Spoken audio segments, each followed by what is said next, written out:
આજે વિશ્વ માતૃભાષા દિવસ નિમિત્તે ગુજરાત સાહિત્ય અકાદમી દ્વારા મહેસાણાના વડનગરમાં આવેલ આર્ટ્સ એન્ડ કોમર્સ કોલેજ ખાતે મળી માતૃભાષા અને ગુજરાતી કવિ સંમેલન યોજાયું।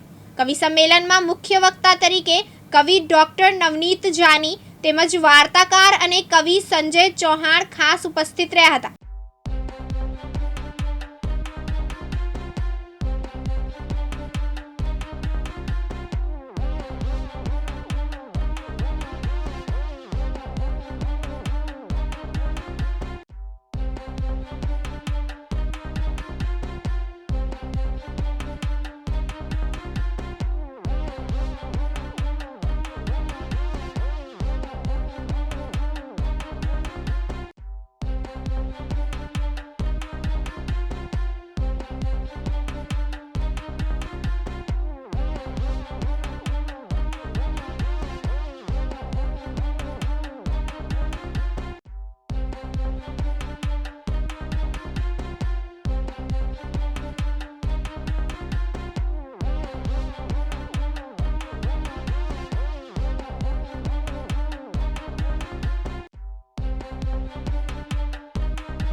માતૃભાષા દિવસ ઉજવાય અને આપણે માતૃભાષાને યાદ કરીએ એ વસ્તુ કંઈક જચતી નથી, કારણ કે માતૃભાષા અને માતૃભૂમિ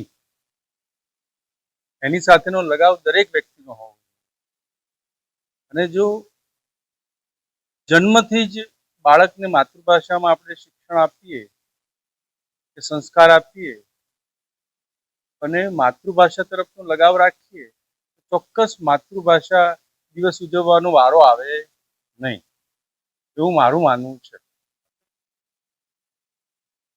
દરેક ગુજરાતીએ માતૃભાષા પ્રત્યે મમતા કેળવવી પડે।